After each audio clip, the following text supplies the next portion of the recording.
Alrighty, everybody, welcome back. So, we got all the hay put up for the, baled up for the 2023 hay season. We're done, and, one of my friends is out here helping me haul bales in from my field, from one of my fields.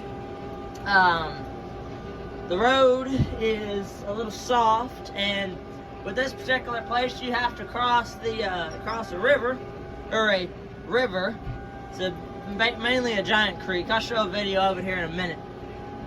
But it's best to haul the bales out of this place than it is to bring the trailer over here, because I'll rip all the lights out of the trailer. So we're just hauling these bales across right now. Gotta get through that little dip right there. But that's not my little 50 in front. That is one of my uncle's. It's a Workmaster 60. But his is 4-wheel drive. And I think it's a brand new one. I think it's got about 50 hours on it. But I'm using it. My little 50, I have it at the farm, but thought a 4-wheel drive tractor would do better than the little 2-wheel drive tractor for going across the river. Alrighty, so this is the it's a little kind of a river that you gotta cross right here. It's not too terrible. Me and the other guy that leases field, sometimes we'll smooth out the incline to where it doesn't it's not as bad to come up to where he can come up with his trailer, his 40-foot trailer, and get all his bales. And but we had a bunch of rain a week or so ago, and the river's up just a little bit. And on my gooseneck, my trailer, I'm gonna have a skid plate welded on the back by the dovetail, to where whenever I go across the river right there, all the rocks and stuff will slide underneath of the trailer without hitting any of the lights or the wires or anything, and ripping the wires out of the trailer. So I'm not hauling any of these bales. All these bales are the other guys' hay. I just have a little bit all the way in the back corner. Alrighty, so I got 10 bales on the trailer right now. I can haul up to 14 by putting another bale in the center, but I'm only hauling 20 bales. So I'm gonna do two loads of 10, and got the bales strapped on the back, and I've got 8 more at this place right here, and then I've got to run to the home farm and grab 2 more bales. That's not my tractor. That's family member's tractor I'm borrowing for the time being. But I've got these 10 bales on, and I am headed to the to deliver them.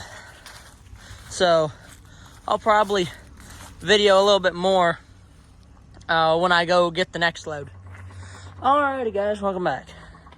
I just shut the tractor off, so it's having to purge the DEF fluid.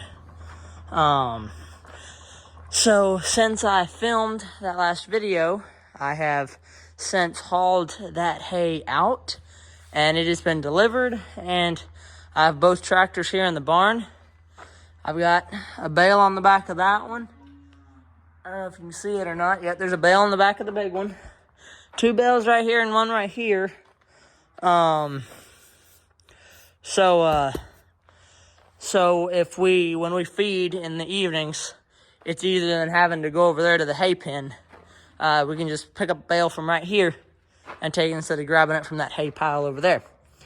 But that's going to wrap up the 2023 hay season. And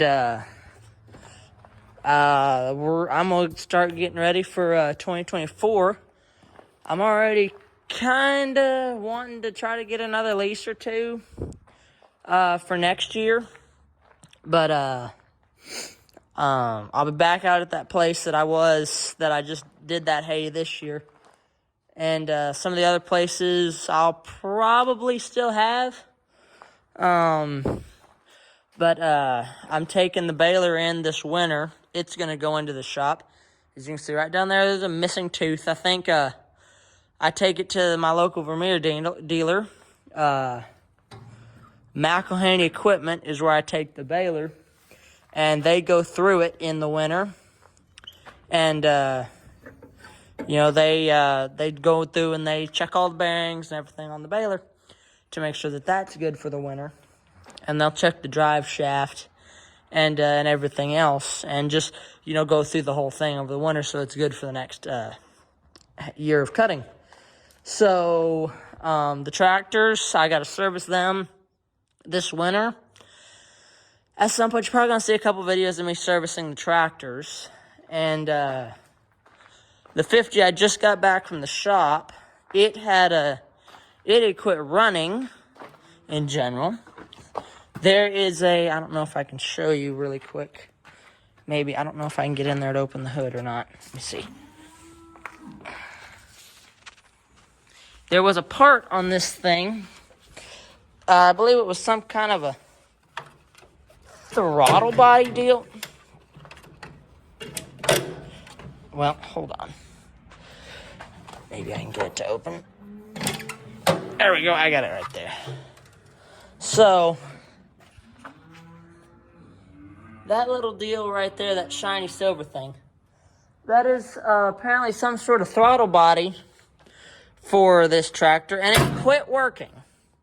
So it had to go to the shop and have that piece fixed. So it would run again. Apparently, what I understood, that piece controls the airflow that's coming into the tractor, and when it's closed or it's broken, it kind of doesn't work, and the tractor's not too happy. So it had to go to the dealer. They had to reprogram it and put the new sensor on. But it's back, and it's running better than ever, it seems like. The big one's still doing good. Neither one of these two tractors is going to get much use because it's the winter months, and all we do is start them up and put hay out and put them back in the barn. I may do a little bit of bush hogging here and there with this big one, but the 50 doesn't get used a whole lot. The main time they get used is during hay season. So, but that's going to be all for today. Please like, comment, and subscribe, and follow for more.